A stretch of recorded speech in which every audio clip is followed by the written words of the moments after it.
It's high noon, everyone, and welcome to the CCCAA Super Regionals here at Cypress College.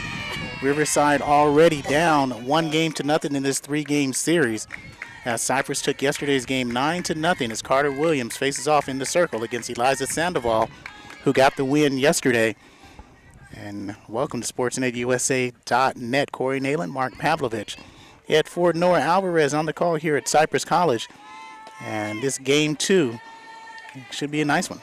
Yeah, I mean, the wind's blowing out today. The weather is perfect for softball, and we'll see if Riverside is a little more patient at the plate against this Cypress softball team. Well, the count runs at 3-0 to Carter Williams, who in the first game yesterday went 0 for 2 in the run rule game. Only went 4 innings, or 5 innings, I should say. Squares a bunt, takes that one down the heart. So in the circle is Eliza Sandoval. Her battery mate Gabriela Zapata at first base, Gabby Munoz, Infinity Laufo at second, Amanda Campos at third, and Leslie Borquez at shortstop to complete the infield. 3-1 pitch is high, and ball 4. So you see Carter Williams gets on base, and she's really the table setter for this team. Well, and they're doing what they didn't do, and I know it's only the first batter, but Corey, yesterday we were told this is a very aggressive batting team, and if the pitch is there, they'll go after it. I thought yesterday they were a little over-anxious. Yeah, it's been a couple years since they've been this far in the playoffs, and Melinda squares and faces one. I like the unis, the orange with the gray, becoming my new favorite combination in sports. Williams on the season, the team's leading base stealer with 20. That's her 12th walk of the season. Melendez, who comes in, she lays that one down again, foul. She's going to have to be more patient on this third bunt attempt. She batched .370 after yesterday. Now coming into this series, yesterday she walked twice. And she strikes out on 3 straight pitches on the outside corner. Whiffed on that. So one away for Danielle Lopez. 12 home runs, 63 RBI coming into this. Zenaida Preciado will be her batting 4th. Jocelyn Ontiveros 5th. Brianna Sabalos is 7th, and this one's high up in the air. She liked it, didn't get all of it, and flies out to center field to Kim McPherson. So that was her MO yesterday. She went after the first pitch every time. She had 2 fly balls yesterday, and she follows it up with a 3rd one today.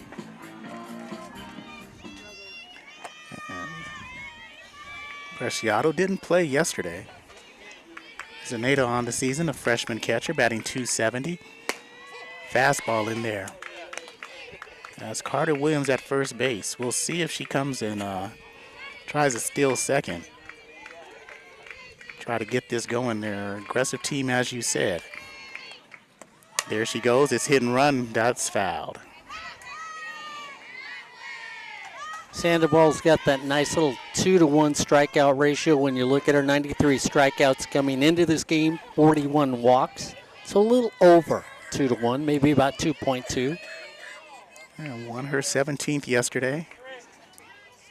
In the outfield, Vanessa Ayala, Kim McPherson. This one's popped up to the right fielder, Janaea Browning. She calls off Laufo, and that'll end the inning. So promising start with the walk to Williams, but again, nothing going after that. No runs, no hits, no errors, and one left on base. Cypress comes up. Guys, we were talking about in the Santiago game, we were mentioning it was Mark's idea. What if you mix up everything? And I said because of travel, it probably wouldn't work out, but maybe it could be tried in the Super Regional. So here at SportsNetUSA.net, we put together what would be this is kind of like fantasy baseball or something. So this is fantasy Super Regional softball, and we'll let everybody else out there watching us take a look at this too. We didn't try to mix it up, north against south. It was just which seeds survive the regionals, and then if there was a tie between 2 first seeds, it's whoever was voted highest in the last poll, the official 3CFCA poll. So San Mateo would play Sequoias, and that's what's happening anyway. But in a change of pace, Mount Sac, instead of taking on Santiago, would be facing Reedley, which I think would be pretty cool. That'd be a good matchup. Yeah, I like that. Cypress would be here against Santiago, and would be really cool would be San Jose and Riverside. That'd be a nice little matchup. Yeah, and I can see that one going 16-15 in like 20 innings. Yeah, we'll get back to more of this later on. Back to you guys. All right. I love this. See? Making it happening already as Amanda Campos, who was a state leader in triples with 15. That's also the single season record for the CCCAA all time. So there you go for Amanda Campos in the record books. And of course that means she's in the record books for the Cypress College Chargers. She's going to bat in front of on deck Infinity Laufo. Batting third is Janaea Brennan. Takes that. A little more velocity in the circle for Riverside. It's 1-1 with Brianna Arroyo. Her catching mate is Alicia Rivera. And this one is belted in the right center field. That's going to hit the fence. She rounds first. She rounds second. This is going to be her 16th triple of the season, adding already to her single season state record is Amanda Campos. And Infinity Laufo will, try to bring her in. And everybody really knew as soon as she hit it, she was going to end up on third base. Brianna Arroyo in the circle. She's 8-6 on the season with 38 strikeouts, which leads the team. And with a 2.76 earned run average. Precarious start for the Tigers. Bottom of the first just started. If Riverside wins, we got one more at 2. And there's a wild pitch. And as you know, if Cypress wins, well, they head on up to Bakersfield. And we head home. Yes, we do. I'm going to say we should be doing the Bakersfield, well, state I agree. tournament. But, I agree. Things happen. Squares, and that's outside, on the outside corner, for a strike. 2 balls, 1 strike. Home plate umpire, Eric Hutchinson. Third base umpire will be Ronnie Strange, who was the home plate umpire yesterday. And the first base, Herb Hewitt. That's way outside. 3 balls and 1 strike to Laufo.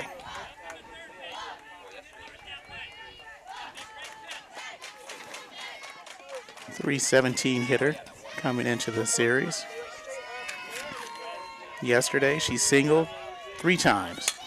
And this one's popped, got on the edge of the bat. Sabalos in front of it and makes the first out.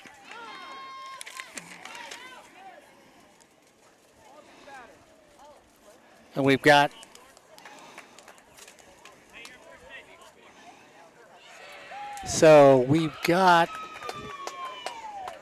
and I didn't hear the call, but the runner is at first, Corey.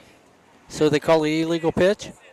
So an illegal pitch, ball 4 against Riverside, so we get a walk to the hitter. So Eric Hutchinson makes the call as an illegal pitch. And we don't know if it was an outside the lane or if it was a crow hop or what it was. Now batting number 21, Janaea Brennan. We're going to have to ask about that illegal pitch during the break, as Infinity Laufo gets on and is going to be credited as a walk. And so with no outs and runners on first and third,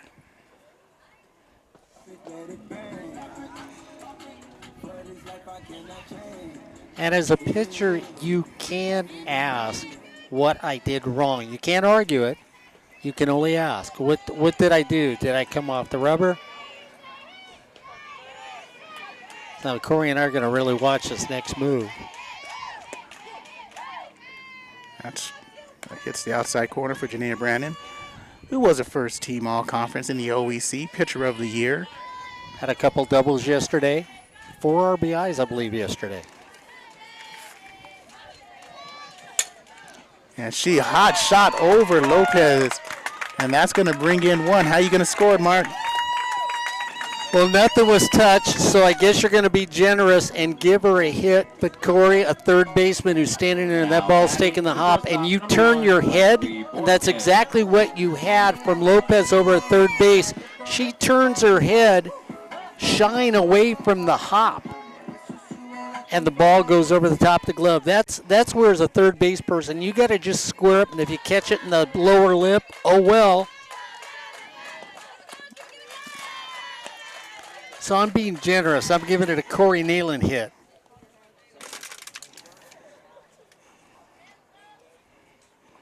And so we got another Warning.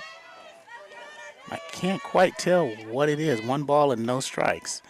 Then it brings up Leslie Borges. She stays in.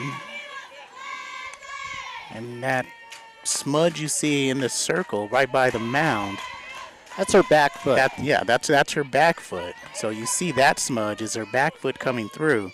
So that's not a pitching mistake or pitching foul. That's outside corner for strike. 2 balls and 1 strike. I'm wondering, Corey, when you watch her, and do it for me this time when she lines up, if she's taking both feet and almost applying both feet to the rubber. See where her toes touching now? Lays one down, foul to the right side. 2 balls and 2 strikes. Thought both feet had to be on the rubber. No.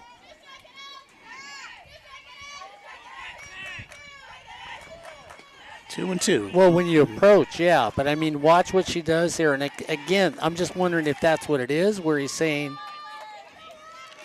Borges was 1 for 3 yesterday. She flies this one straight away.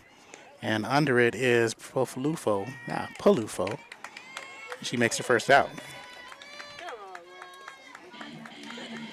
Bring up Gabby Munoz, who was another all-conference performer, the lefty. Munoz yesterday singled and 2 times flew out, 1 for 3.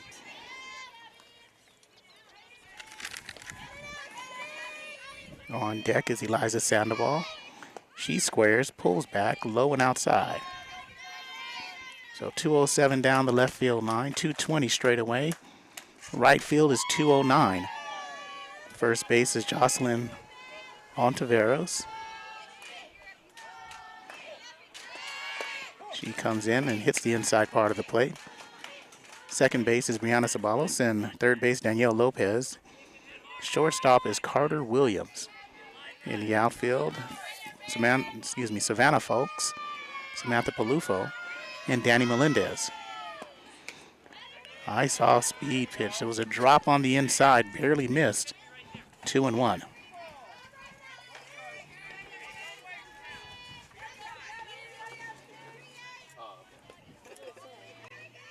Ontiveros and Lopez in at the corners. That one skips. Laufo takes second on the skip. And it's 3-1 with runners at the corners and only 1 out.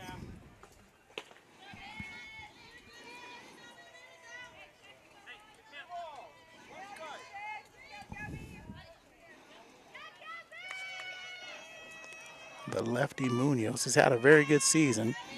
24 walks on the season, make that 25. As it was low, because it was right down the middle. But it was a little bit low, and that is the second walk given up by Brianna Arroyo. And now puts the bases loaded with 1 out. 2 hits already, 1 run scored. 9-0 was your score yesterday as the Chargers ruled the Tigers. And Eliza Sandoval, who's in the circle today, can really help her cause.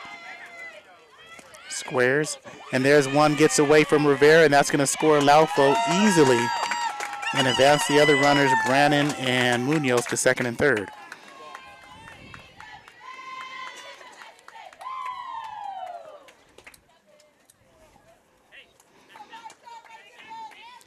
So a wild pitch gets away from Alicia Rivera,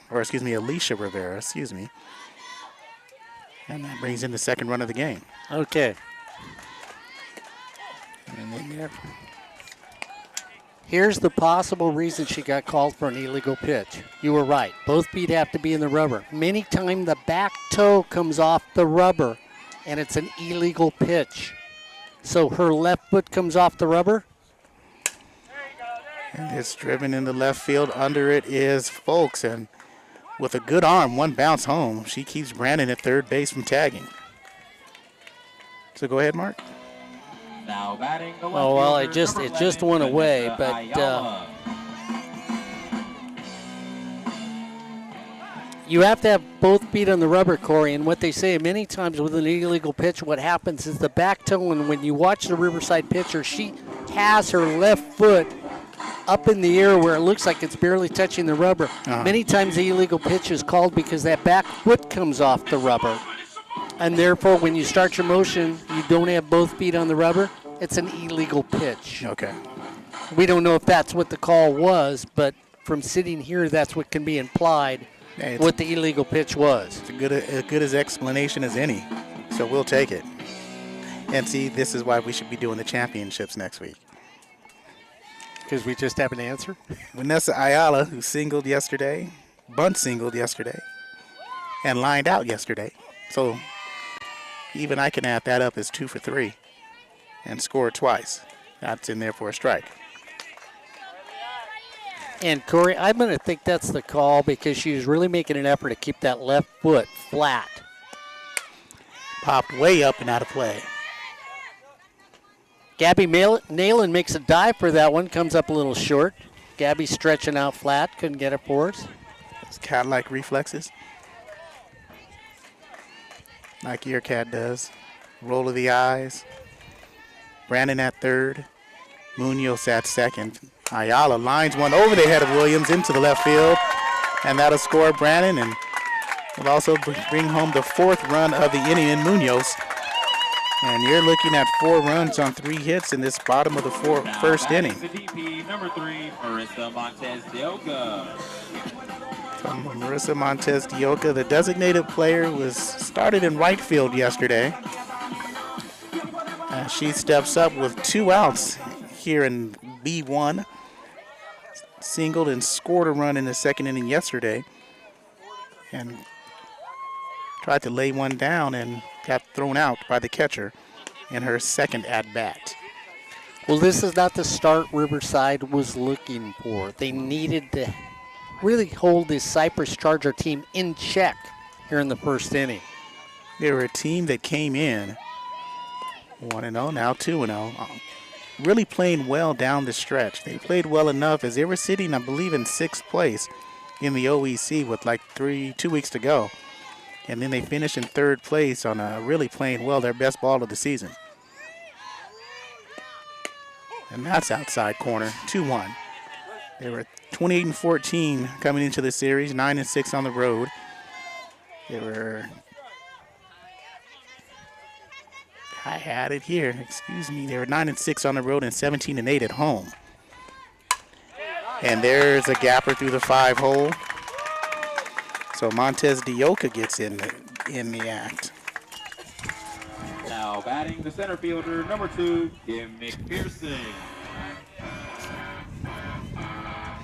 And that's 2 straight singles. That's 5 hits, 4 hits this inning. Trying to pull a Mary Poppins on me or something, taking out with the easy up? To quote, I'm not Mary Poppins, y'all. Okay. Not quite the quote. 1 ball, no strikes. Seen that movie? I have not. Oh, no. It's a good movie. Very good. Kind of sad, too. 2 outs here, bottom of the first. 4 runs, 4 hits for the Chargers thus far. That barely misses as well. 2-0. Good eye by the Chargers, and the earned run average for Riverside this year is 3.07. So their bats are going to have to come alive because they hit 337 on the season. And that's taken for a strike by McPherson. McPherson, not an everyday player, but when she does play, she hits 365, 18 RBI, 35 hits this season with 3 doubles. Bounces one back up the middle. That's going to score a run. So Elia comes in from second And it's another RBI. 5 runs on 5 hits. So can you say efficiency in the first?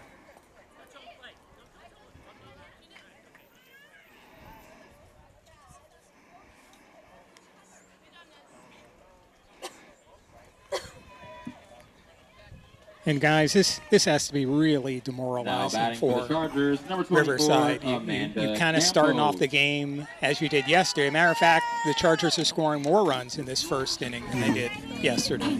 Yeah, they didn't score any in the first, but the second they jumped on them and put up 6 runs in the second. So here they're putting up 5 runs in the first, and they're still not done as they're batted around. As Amanda Campos, who led off the game with a triple, brings it back and slaps this one out of play.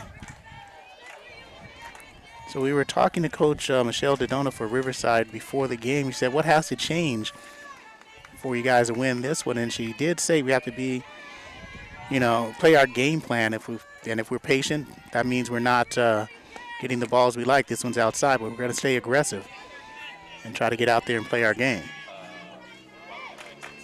But what you're seeing is patience by Cypress. I mean, Corey, they're not going at anything that's close. They're going at everything that's sweet.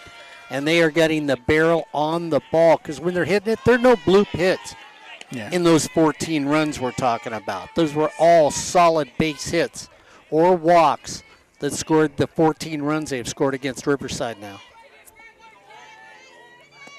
That's outside. So 3 balls and 1 strike. And again, Arroyo got ahead in this count, 0-1. And she's trying to work the outside part of the plate. And the Tigers aren't going to get those calls that are maybe 50-50. Squares delivers straight away. And she slaps this one. No, she didn't slap it. She drilled this one in the right center. And that's going to be another triple.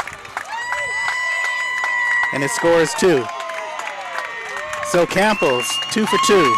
2 triples, adding to her career or single season record in the state with 17 triples now. And it looks like slow pitch softball the way she hit that. She was heading out of the box, caught that sweet spot of the bat. I mean, it was a good pitch too by Arroyo. It wasn't down the heart of the plate. It was on the outside part of the plate. But again, a good piece of hitting by Campos. Well, and I'm going to go back to the defensive setup. I know the manager gave us an explanation. She told us why she plays her outfielder so shallow. But, Ed, you're watching a Cypress team that isn't missing anything. And you look at the defense for Riverside, they can't catch up to anything in the outfield. Yes, and already you got that crooked number on the scoreboard first inning. You're switching pitchers. You haven't even gotten out this one. I mean, this is a bad situation for Riverside. And plus, as Brad Pickler was telling us, and as you guys know, they only have 3 pitchers. And we saw 2 of them yesterday. So you got to bring in one of the pitchers that you were using yesterday.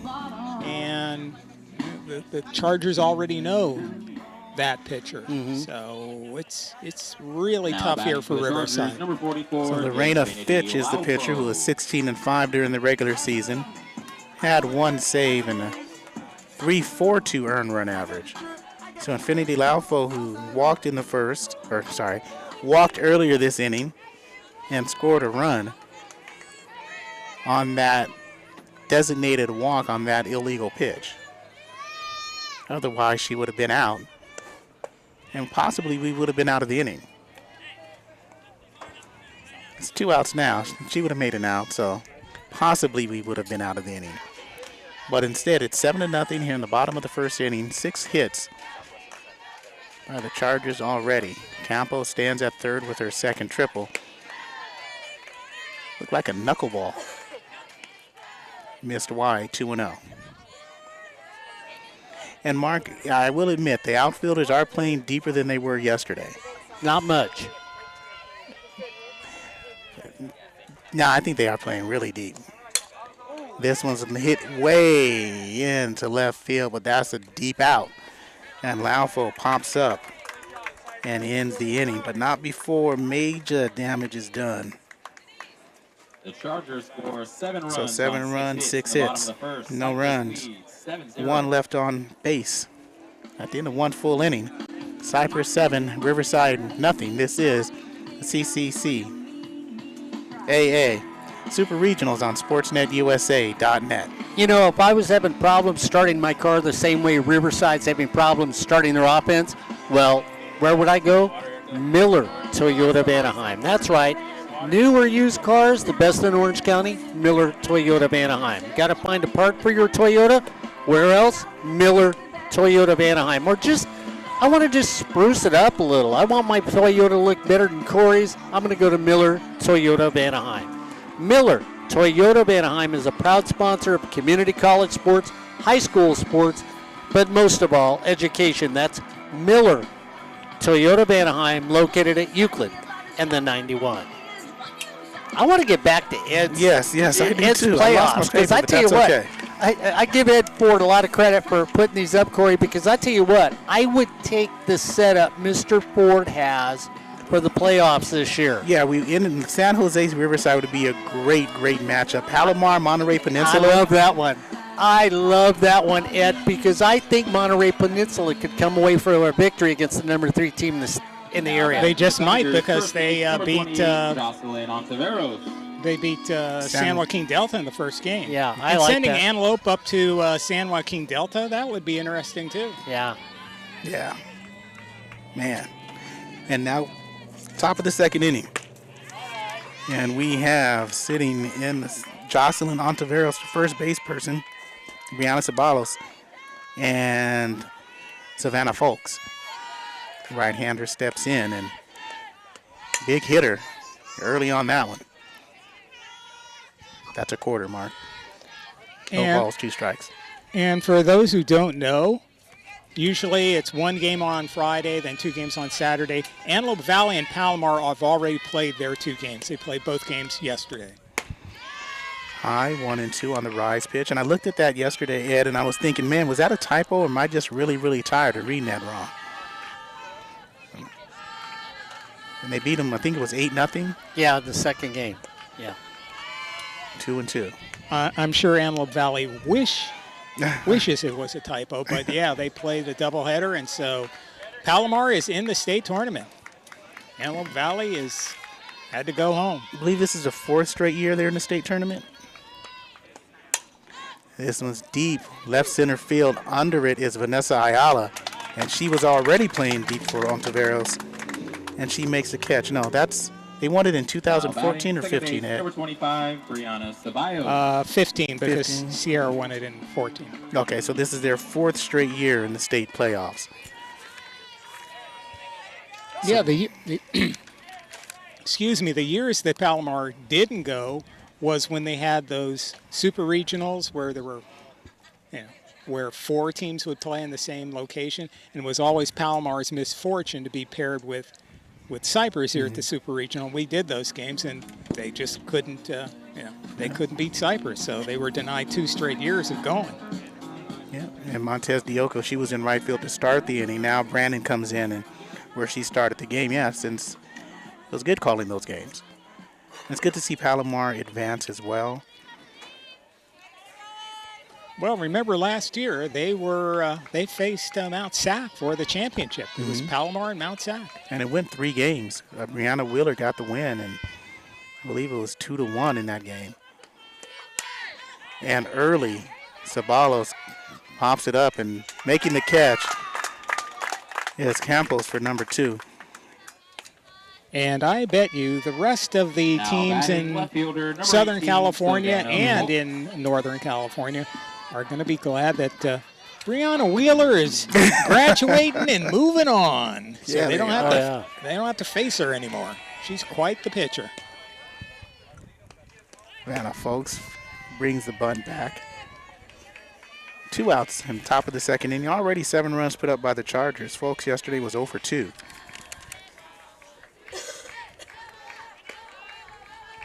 Outfield in for Folks, low. 2-0, 2 outs. Riverside needs base runners. They need something to go. They need some type of rhythm to get started.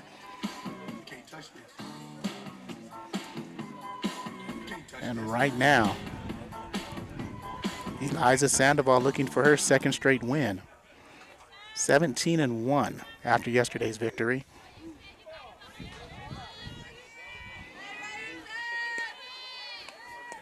Volks takes that one high, 3-0.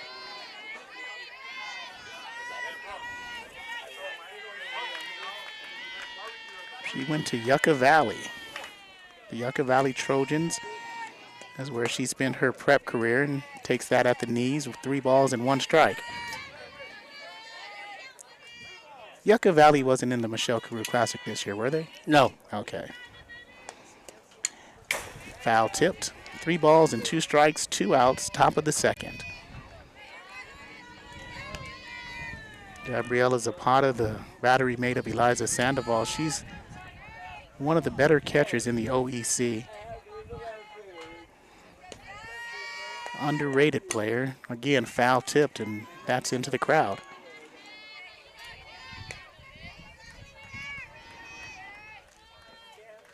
And you look at Cypress this year. In the circle, they were 199 as a team. There's strike 3, just flinging and missing. It's Savannah Folks, and that's a 1-2-3 inning. So no runs, no hits, no errors. 7-0 your score here on SportsNetUSA.net.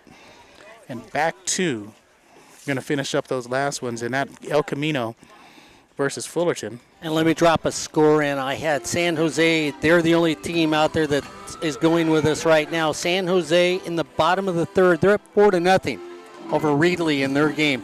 No scores on anybody else yet around the CCCAA. Yeah, and Reedley against San Jose. I watched that game yesterday, and Reedley was just overpowered by San Jose. Just too much offense. And you look at El Camino and Fullerton playing there. That's the actual matchup now. El Camino won that one 5-4 yesterday. And Sierra and Sacramento also another same matchup. And Sierra beat Sacramento pretty handily yesterday, and I was surprised about that score. Hey, I want to know from Ed, would Antelope Valley be happier if they were playing San Joaquin Delta in the first round than who they played, which was against Palomar? If they got a second day instead of getting wiped out in one, yeah I think they would have. And it would have been a nice trip up to the Delta area. You've been up there, there's lots of water, not unlike the Antelope Valley where there's, well, you have got the California Aqueduct, but well, hey, I just think, like you said, it would just make things more interesting. It really would. And we'd have some different matchups. I'm sure some of the teams, I mean, if you even go back to the regional, Pasadena doesn't want to face like next year. Like they don't want to go up against Santiago Canyon again. It's just they just would rather probably play somebody else. I remember Ventura used to play Santiago and get eliminated all the time. So it's good to mix things up. Yeah, and that's what Coach Dodona said at Riverside. Said it's good to mix up. We want to make the playoffs, but you know it'd be interesting to play other teams besides your conference mates all the time. Janaea Brannon, she got a base hit in the first inning and singled in a run. And she also scored a run, one of those 7. As we sit in the bottom 2. 7 runs, 6 hits, no errors for either squad yet. First and third, even at the bag, off speed pitch. Thought she caught the outside, a little bit outside. Well, if you really look at it, you could have, I mean, not saying they do it, but Antelope Valley could be here playing Cypress, and Riverside could be playing Palomar. Mm-hmm. Yeah. That would mix it up. Off-speed pitch. Had her reaching. Under it is Brianna Ceballos, and she makes the catch. That was a good pitch by Fitch. I'm not sure that would really make a difference with either team because trading Cypress or Palomar is not a good deal, or vice versa. I mean, you're still going up against 2 of the best teams in Southern California. Yeah. But Ed, you know what it is? It's fun for us fans. We've done so many of these playoffs. We're fans first, and we don't want to see the same teams every time we come out to do playoffs. We all look at each other because what do we say to each other if we see the same team? It's going to be like it was last year. Yeah. 2, and we'll go on our way home. We want to see a little excitement in these softball playoffs. Fitch in the circle, line straight to Ontiveros.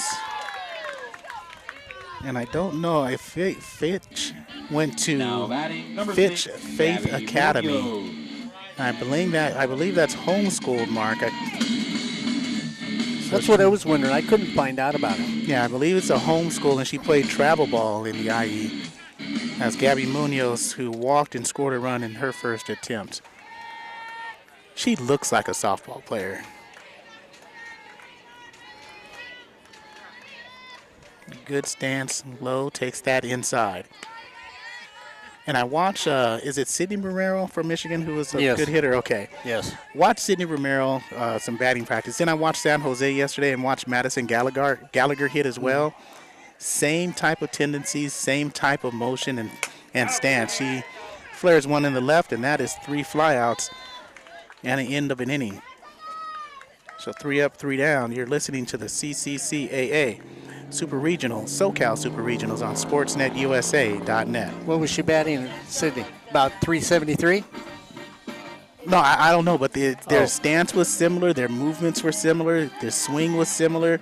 I mean, if you're batting 580, that's a good guide to go through. Yeah, absolutely.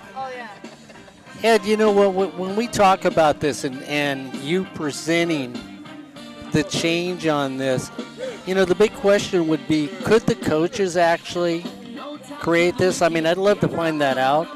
Who sets up the playoff, if it's just the CCCAA and there's a small little committee, or if the coaches around the state of California really have a say on what the playoff should be like. Yeah, I mean, you still have the travel cost situation. You know, if you had a sponsor, perhaps. The Super Regionals are brought to you by Dan Hay? No, by this insurance company or this, car dealership or whatever. And then that could cover some of the cost of some of the longer road trips that some of the teams would have to make. But then again, some teams wouldn't be making that long road trips, and some teams do make long road trips during the year. So we're not saying it's going to be north versus south. It's just mixed up a little differently, and I mean, maybe it could work with a sponsor. I like what you did because you have rankings for a reason. Use those rankings and match them up. So as we hit the 7, 8, and 9 batters, 8, 9, and 1 batters. And if you're Riverside right now, ladies, you're in this. You're down 7-0. Chip away. Get a couple runs. You don't need 7 in this inning. Corey, I think that's the mindset of too many teams. Yeah. Oh, we're done. We've got to get 5 to get back in this game. No, get 2. Yeah, you need 2. That means the game is going more than 5 innings. You get 2 more the next inning, and then you explode once you got your rhythm. And that was at the knees, they say, and that's 1 ball and 2 strikes for Alicia Rivera in the box. And Samantha Palufo on deck. Then it goes to the top of the order to Carter Williams. Eliza Sandoval doing much damage in the circle. And she popped this one high up and makes the catch. Actually, they're going to say she's out of play. The third base umpire said out of play, and the home plate umpire says 1 out.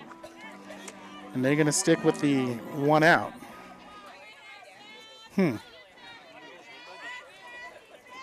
I know Mark would be appealing that one. Yeah, I would. Palufo steps in, the slight left-hander. Well, as long as she had her foot within that red line, that you can't see it from here, but there's a red line that marks the the dead ball area. Then it's an out. I think she was there because she was grabbing the fence and had to go over the fence to get it, and she was at the edge. So Palufo batting .320 on the season or coming into this series. Now, Mark, you were talking about in Corey, not trying to explode and get a bunch of runs here, just chip away. A positive for Riverside is they held the Chargers last inning. I mean, they didn't let that seven-run first inning, spiral into the second inning and let the Chargers score 2 or 3 more runs. So, like you said, this is a place where they need a couple base hits and get a run. 3-0 to Palufo. Well, remember yesterday, guys, it was almost a no-hitter. It was a one-hitter yesterday. Was it not? Yes, it was a one-hitter in 5 this Sandoval threw. So, I mean, Riverside got one hit yesterday in 5 innings. And it could have been that questionable call by Corey Neyland that gave somebody a hit. Lined up the middle, and that's going to be into right center field, and she's on her way to second for a stand-up double, and she'll hold it there as the relay comes into Laufo. So Samantha Now batting number 13, Palufo. Carter Williams. Carter Williams now up to bat, and she's really the best hitter on the team. 47 runs, 64 hits, which leads, 16 doubles, which leads, 20 stolen bases, and 454 average, which leads. And again, keep the ball in play. Don't worry about scoring a bunch of runs. Get a run. Inside, 1-0. Because, Corey, once again, you get that run, you feel like then the team you're playing against is not invincible. Yeah, and especially if you get a couple hits like this. 1 out, top 3. And popped up, she went golfing, and Munoz is under it. And that's the second out. Now batting number 20, Went golfing. Danny Melendez. You know, if you tee the driver up just a little lower, you don't sky it like that. I can say that, but I can't do it. Danny Melendez. And you call her a second place hitter in the lineup because she bunts well, she sacrifices well. She doesn't hit for power. She only got 2 doubles on the season. But she just wants to get one and poke one. Going the opposite way, and you can see the defensive adjustment. See, and here's the thing I thought was interesting about the playoffs. I thought if you were the home team the first game, that your opponent became the home team in the second game. Yeah, so did I, and that's what Coach Dodona was talking about when the They coin flipped flip. the coin. Yeah, I you know what? I don't really think that's right. I think there should be a coin flip if there's a third game. Yeah. Well, I'm not really sure. If you're the home team, why can't you just be the home team the whole time? I mean, you earn the right of being the higher seed, and it's your place. Yeah, You're just the away team. Mindset is different when you're a visitor. Bounced to Laufo at second to first. Munoz makes the catch, and that double by Palufo is wasted. No runs, 1 hit, no errors, and 1 left on at the end of 2.5. It's still 7-0 Chargers. Hey, let's see what our man Noah thinks of the happenings so far in this game. His observations. What you think, Noah, of the game? It's kind of a snooze fest thus far. We had a lot of fireworks in the first inning. Cypress had the bats going, but so far it's been a pretty slow game after that.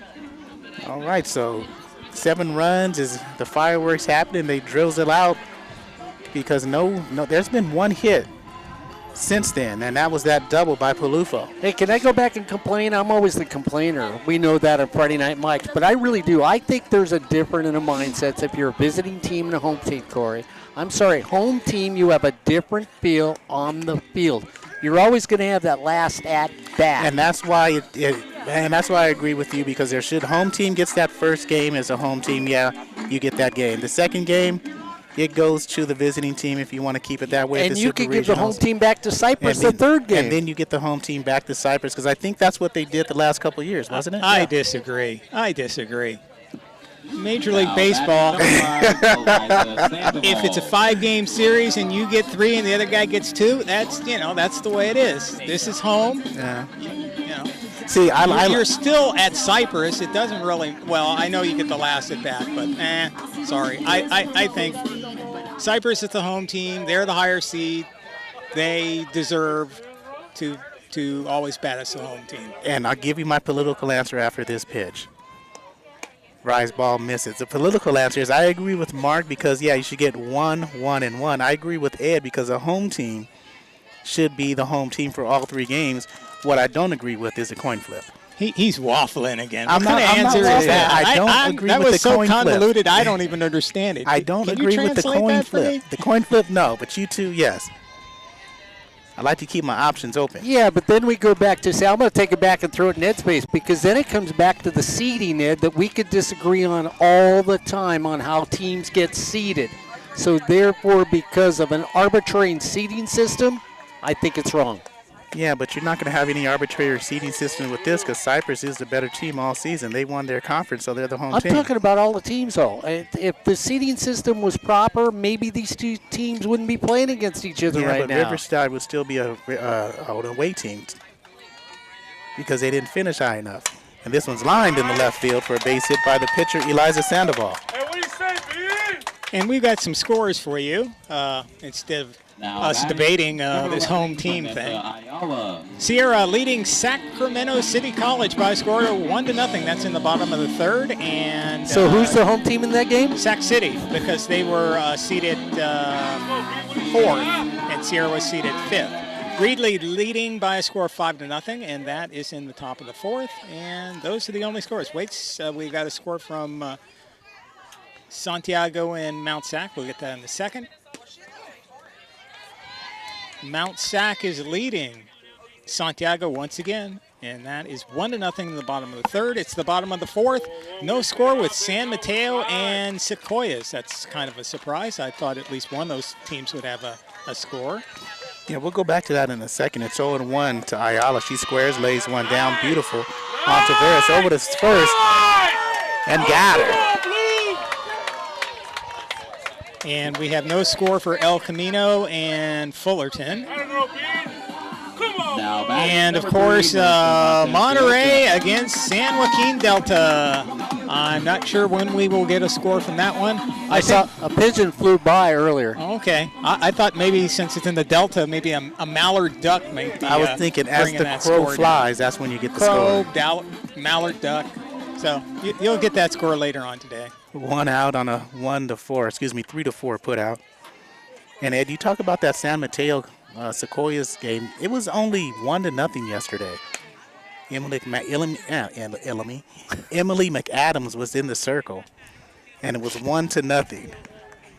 And that's a team that's a high-scoring team. Mount Sac only beat Santiago Canyon 2-1. That means Santiago Canyon must have had some good pitching, but Mount Sac did complete 3 errors. Should have said commit 3 errors, but that's okay. 1 ball, no strikes. Pitches high, throw down to second. Back in time is Sandoval. Yeah, the 1 run that Santiago scored was unearned in the first inning. And but they hung in with Mount Sac. 2-1 isn't a bad score, but it's still a loss is still a loss. Yeah. So they need something today. Montez Dioca takes that for a strike. I owe another quarter. That's 50 cents. 2 balls and 1 strike. And Fullerton needs to come up with a little magic in their first game today as El Camino beat them yesterday in their first game of the series. 2-1, 1 out. Sandoval at second, excuse us. Goes down deep and high fly out to Palufo. Cut off to Carter. Now batting number 2, Kim McPherson. So Kimberly McPherson, the center fielder, steps to the plate. So in the remaining super regionals, we only have all the higher seeded teams are winning. There's only one upset brewing with Sierra over Sac City, but I think Sierra's much better than Sac City. Yeah, I agree with that. So that's really not an upset if you're gonna look at it. McPherson singled and RBI singled and scored a run in the first part of that 7-run inning.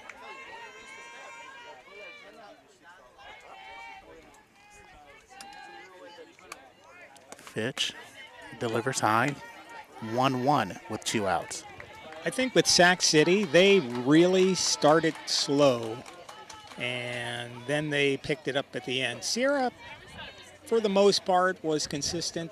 They did slump a little bit, but they kind of maintained that level the whole year. So, Sac City got hot at the end. Right now, Sierra's got them by 1 game. Yeah, they're going to need a really good pitching if they get by Sacramento City. There's lined up this middle. Palufo coming up firing.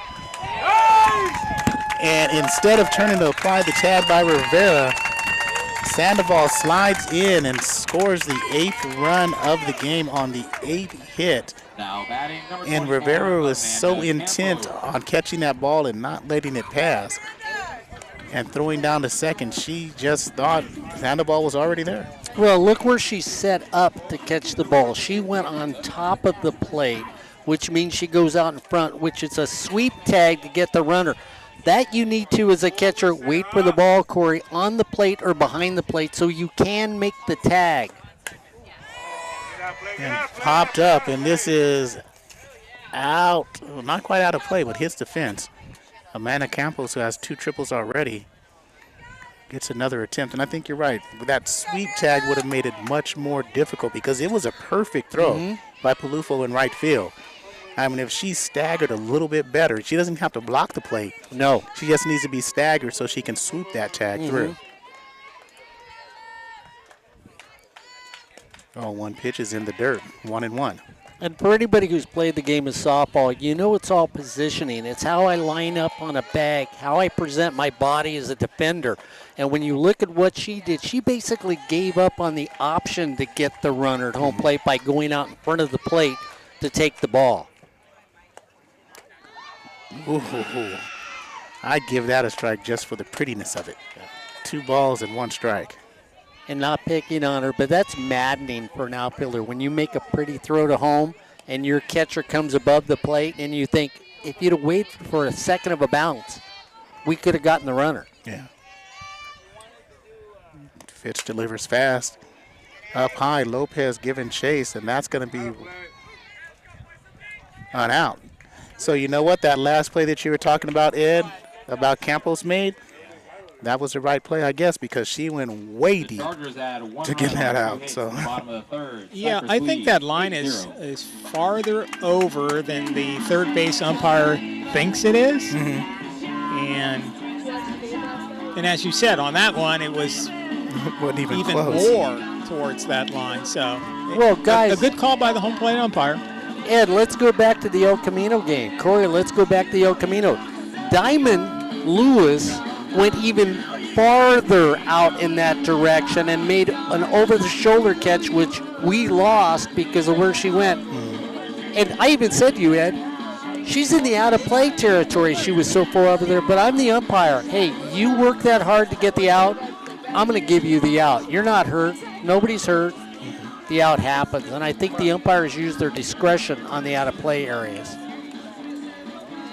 Yeah, I don't know exactly where she was, but she could have definitely been within the red line, and there would be no need to give her a break. But that was not that the other 2 catches we've seen today weren't good, but the Diamond's catch was not only over the shoulder, but she went down on the ground to catch it. I mean, over the shoulder, and then after she caught it, she hit the ground too. I mean, slid down. So I mean, it was just, no wonder, she gets all the accolades and awards she does because Player of the Year. And where is she going to go to college? Anybody know? We don't know. Okay. That's the thing. We kind of check the news feeds in the community college level, and no place in the Big West. We know that. Well, the Big West would be lucky to have her. Actually, the Big West would be lucky. That sword went all the way through. The Big West would be lucky to have any of these players, really. Well, there's some going to Long Beach. Line drive off of Lofo's glove, and that's a base hit. I owe 75 cents for Danielle Lopez. And giving her a single. Now batting number 36, Zenaida Preciado. Single for Danielle Lopez, and Zenaida Preciado steps to the plate. The freshman catcher, 270, 339 on base percentage with 11 walks and 6 strikeouts to go along with 22 RBI.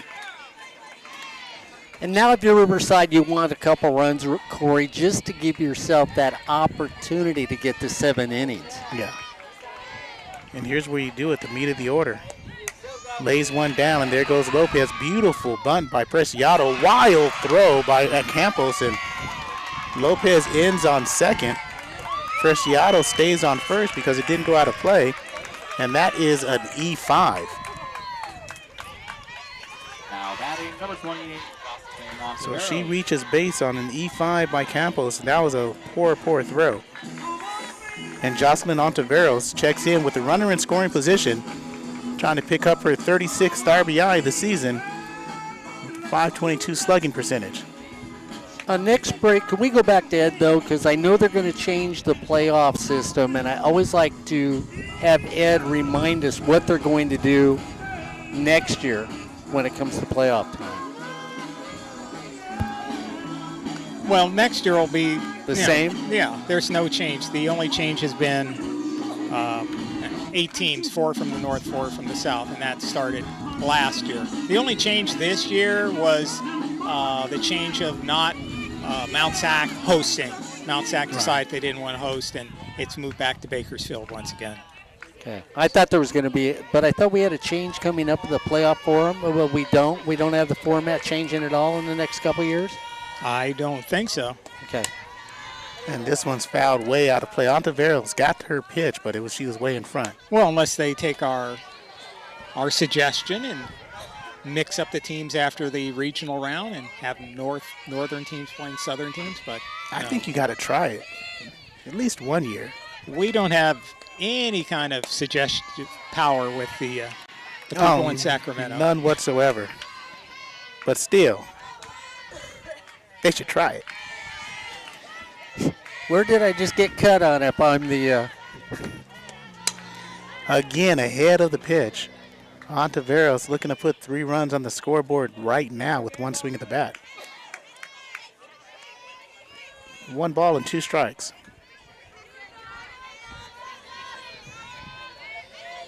And hopefully the clouds that are blowing over our heads are nice, friendly clouds and don't drop any rain.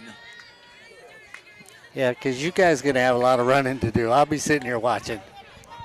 Oh, my shoulder. Hammies. Hammy? Double hammies.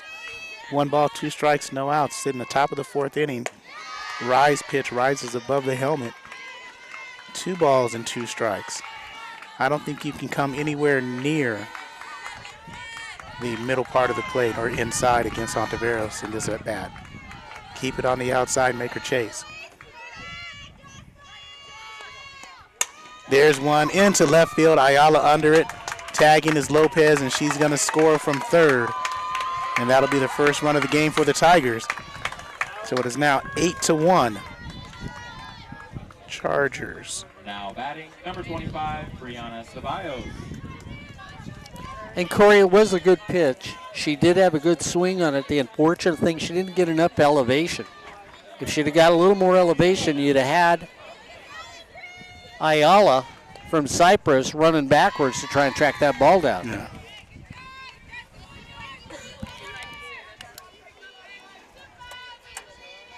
And this will bring up Brianna Ceballos, who popped out in the second inning, excuse me. She takes that for a strike. 1 ball, 1 strike, 1 out. I owe $1. Man. Runner at first base is Preciado. Inside, 2-1.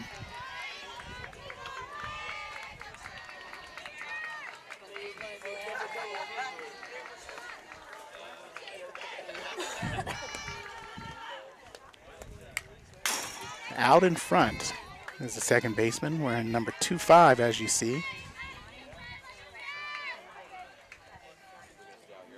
Riverside orange, Cypress in blue. Top 4, 8-1, 8 runs, 8 hits, 1 error for the Chargers. 1 run, 2 hits, no errors for the Tigers. Foul tipped. Riverside City Basketball made the playoffs this year. I believe they lost in the second round in basketball. Cypress did not make the playoffs on the men's side, or did they make the playoffs this year? No, I don't believe so. Popped up is Samanos in shallow center field, and that's dropped, and it's not an infield fly rule, as McPherson couldn't quite catch it. She called off Borges, but it works out for the Chargers either way, and that's the second out. Now batting number 18, So tough break for Riverside. Scoring at home is 8-4. Second out. And Folk steps in, who struck out in the second. And that's not even considered an error. No, got the out.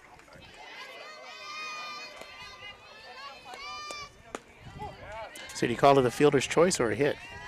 Oh, that's a fielder's choice. Okay.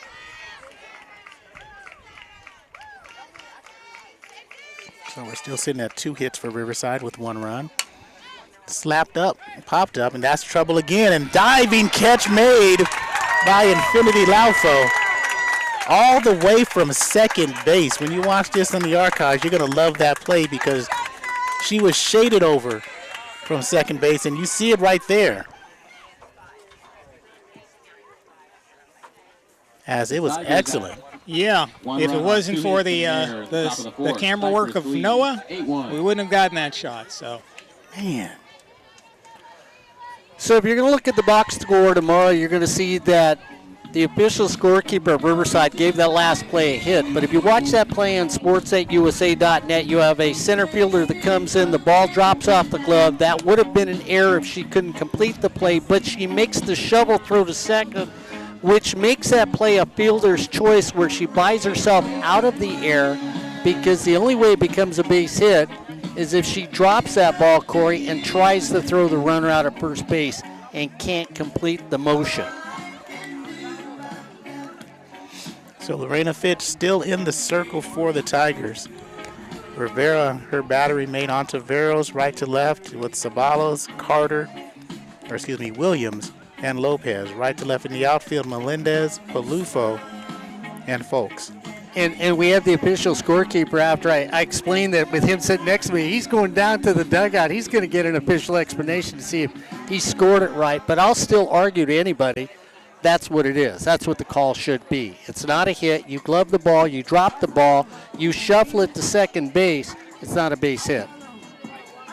It's a fielder's choice. That's the way I scored it, so yeah, we'll see. As Infinity Laufo, who made that excellent play in the field, will start the inning off with Laufo, Brandon, and Borges. Laufo walked and popped or flew out to left field in the first inning. Off-speed pitch.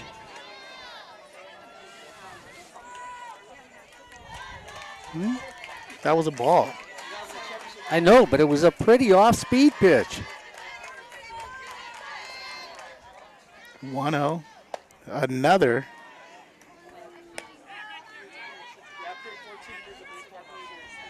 Ball, which was close. 2 balls and no strikes as we sit in the bottom of the 4th. Another off-speed pitch. Lopez takes her time and rifles it to Ontiveros for the first out. Now batting for the Chargers. So Janae Brandon, who singled an RBI and scored a run in the first inning. And in the second, she popped the second. Well, I think Cypress has their magic working, guys. I really do. Coming into the playoffs, I think that they personally, for me, look like the team to beat again this year. This one is skied in the right field. Melinda is traveling just a little and two-hands it in the right field. 2 outs. Yeah, they look good in these first 2 games. They look like the team that's ready for the state finals. Borges now 0 for 2 in her first 2 attempts. Plus, I think they're deep at pitching, and that's the thing I think you need in the playoffs. You got to be deep in the circle to win in the playoffs, unless you get somebody that's got a hot game going on. Or you can be Brianna Wheeler. No balls, 1 strike. I'm serious.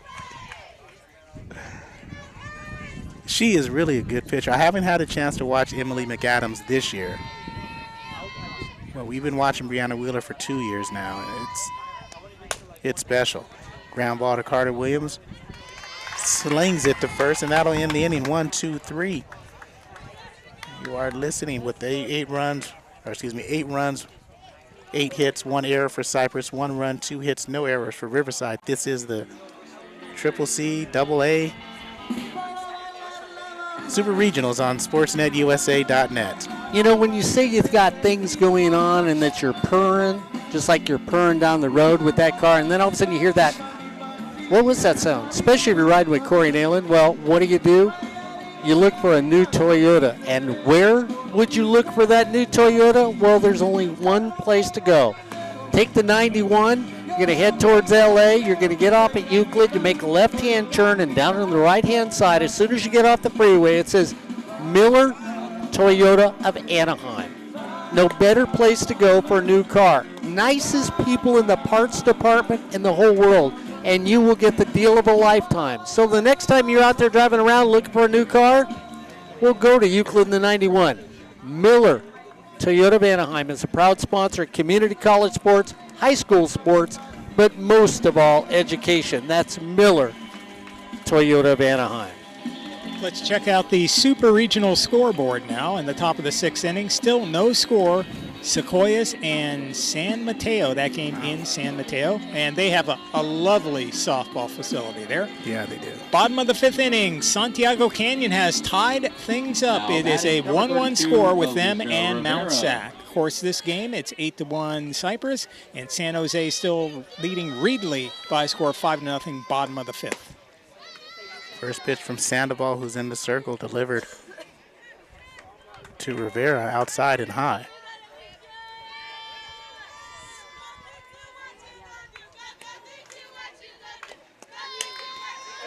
Goes down deep. It's out of play.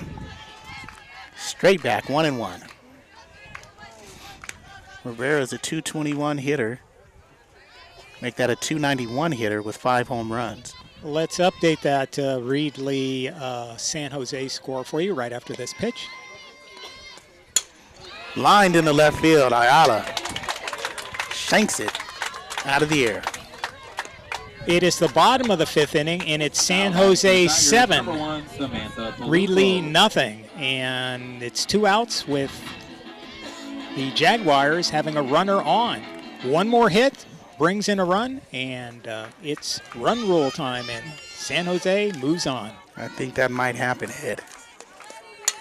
And this one's popped shallow left field. Ayala busy in the top of the 5th inning. That's the 2nd out. What a crafty outfielder she is for the Cypress team. She lines herself up properly. She breaks back on the ball well, and she has enough speed when she has to come in on something that she can come in and catch it on the dead run. An excellent defensive player for Brad out in left field for the Cypress club. And this one's first pitch swinging, Carter Williams, and that's a one-handed catch. Carter Williams 0 for 3, 0 for 2. And again, another 1-2-3 inning, 2 hits given up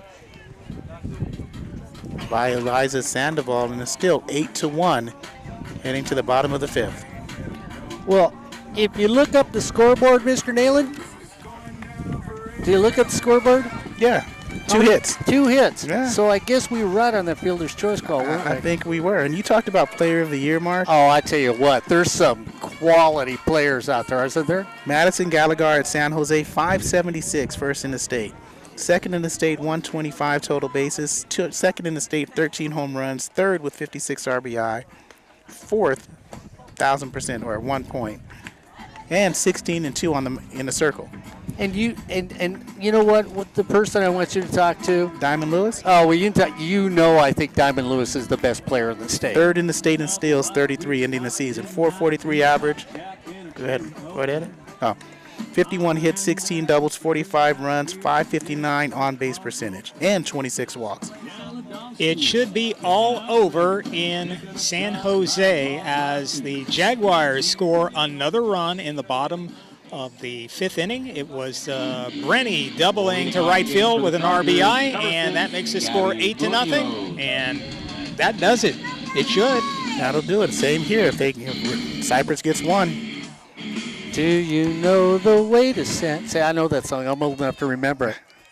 You know, they did a good retrospective on that writing group and singing tandem or triplets, or what you call it.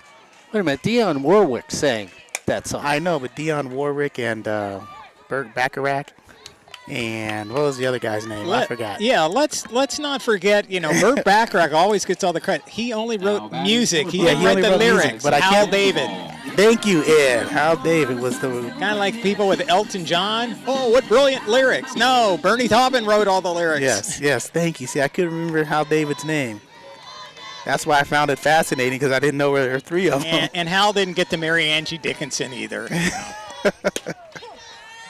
As Eliza Sandoval, the right-handed batter. See, at least when we do a music interlude, we bring history to our music. That's true. It's just not strumming flamenco guitars. We know a little stuff.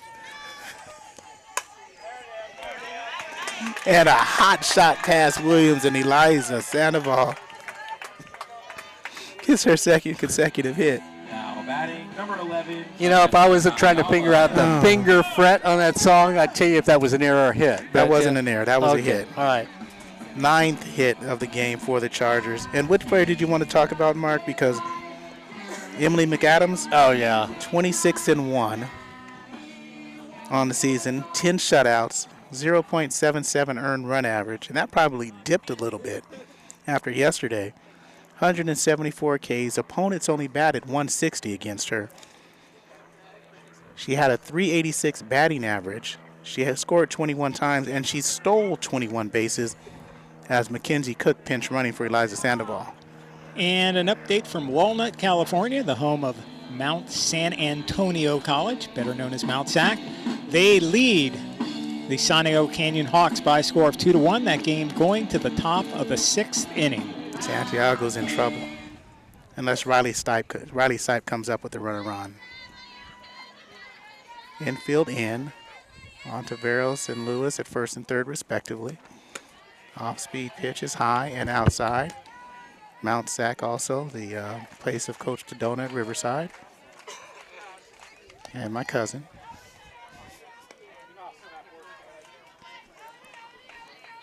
Everybody's my cousin.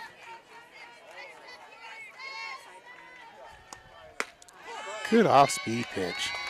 You told me your cousin still has records, right? Yeah, she has a few records at Hampton University. Pitching records. She pitched there for 2 years in the mid-90s and took another pitcher 4 years to break the record, so she was all right.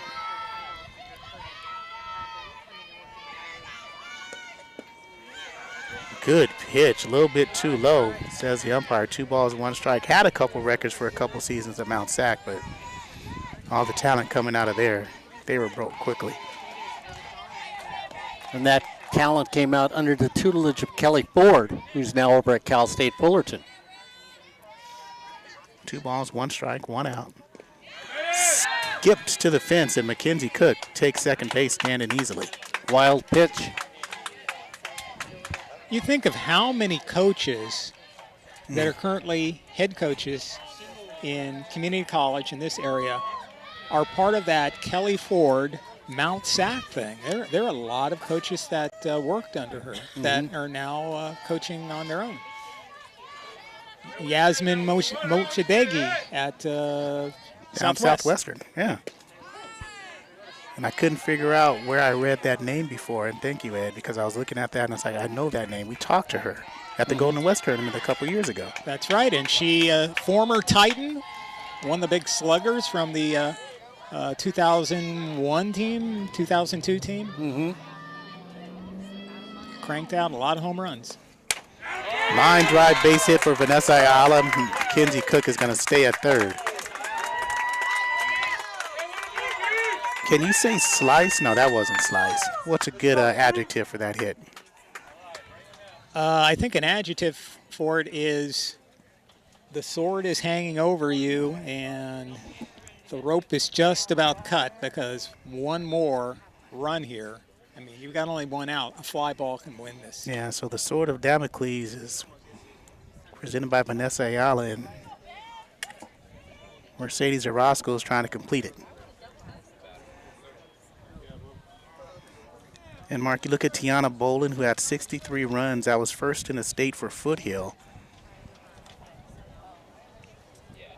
And the golden shoe recipient for the the state's top base stealer was Tina Spoelstra from Cerritos. And she had how many? A lot. Now batting for the Chargers, number 10, Mercedes Orozco. I think she had 43 stolen bases this year. Because Sype had what, 36? Did we say last time we saw her? 36? No, she had a lot also. I thought she had 36. Maybe I'm wrong. No, 28. 28. Orozco steps up, and she's a sophomore, batting .263. So now you know why I put all those precursors in there? Maybe I'm wrong? Yeah, Cyplet was second in the state in triples with 12. But Amanda Campos with 17. That's a lot of triples. That's a lot of placing the ball.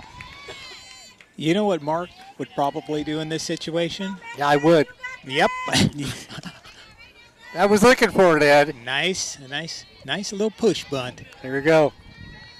Glad Ed said that because I'm just sitting here going, please, just drop a bunt right now. Outside, came off of her little finger, 2-1.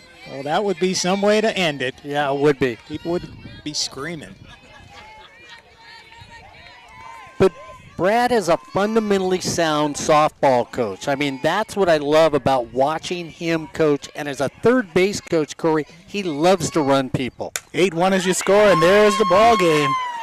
As that's going to drop, base hit by Orozco. Scoring is Mackenzie Cook from third, and now it is 9-1. And the Super Regionals at Cypress is won by Cypress once again over Riverside. 9 runs, 11 hits, 1 error.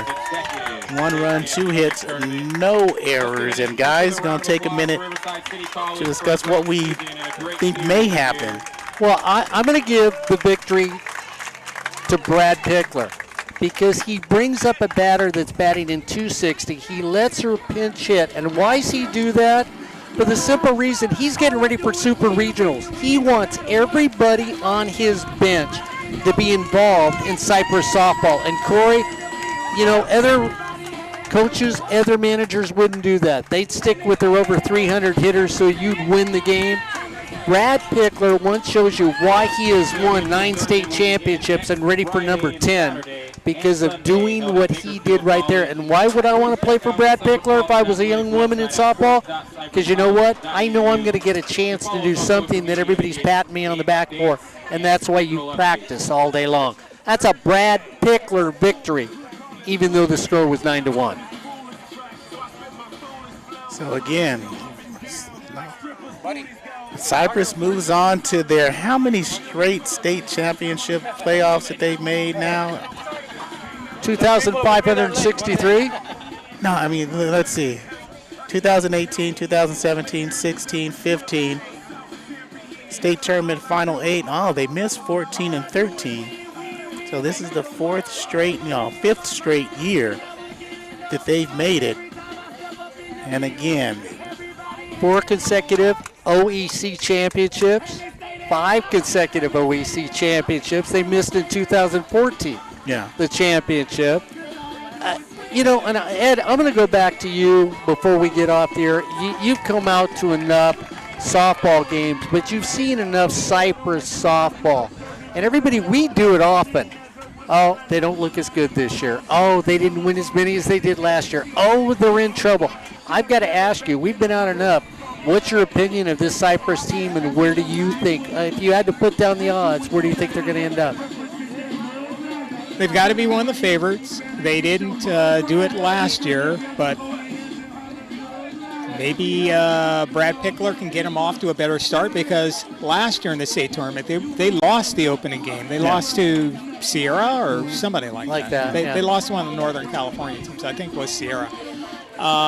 If they get that first victory, that will help propel them and have them more pumped up. And the thing he always says is, you know, sometimes the players read too much of their own press and not focused enough. It's really hard, Mark, because if you look down the right field line, you see that banner for the undefeated season, and everybody, you know, we all kind of expect them to do that again. You expect Cypress never to be beaten in an OEC conference game. And they only lost one time this year, and that was to the team that they played right today, Riverside. If that game would have won a little differently, they would have went 18-0. I mean, their dominance, they've won the OEC every year going back to 2014 is the only time recently that somebody else was in there, and that was Santiago Canyon won the OEC in that year. And I believe then you have to go back to either it's 2000 and 2001. Yeah, 2000, right? 2001. And yeah. I think that was Santa Ana won those 2 years. Yeah. So, and then you go back past that, and you got another string of them winning the OEC. So they're such a dominant team. And you look at the home runs, Riverside coming in with 29, Cypress coming in with 7, but Cypress just finds a way to score, and they're very hard to beat here. El Camino did, but you know, there's just some sort of mystique about Cypress. I don't know what it is. Like I said, you know, Brad Pickler has his bag of tricks, his bag of magic, and they just win as a team. Not that they don't have outstanding individual players, but I think we said it before. They're, of all the teams, they are really a team. Right. Mm-hmm. Yeah. So that'll do it for me. Mark, you want to? No, I just wanted to see where Ed was settled on. Yeah, that. let's get a couple more quick scores in. In the top of the 6th inning, Santiago's got something going. And, yes, Riley Sipe got a base hit to help out, and now they're tied up at 2 apiece. I believe Santiago has the bases loaded in the top of the 6th inning. San Mateo gets a run, and they are on top of Sequoias in the top of the 7th by a score of 1-0. So it's Sequoias' last at bat. We told you Reedley beating San Jose beat Reedley, 8 runs, 8 hits, no errors. Reedley 5 runs and 2 no runs, 5 hits and 2 errors. Then we have the Sierra Sacramento game, bottom of the 3rd still, so I'm not sure what happened with that score. It's 1-0, and of course, no score coming out of the San Joaquin Delta Monterey Peninsula game. Check with Mark's cat. He may have the score sheet this time and maybe didn't eat it. Yeah, that's true. So once again, that's going to do it as a final score 9-1 for Noah Alvarez, Ed Ford, Mark Pavlovich. This is Corey Neyland. Again, 9 runs, 11 hits, 1 error for Cypress. 1 run, 2 hits, no errors for Riverside. As Cypress moves on, you've been listening to the CCCAA Super Regionals from Cypress on SportsNetUSA.net.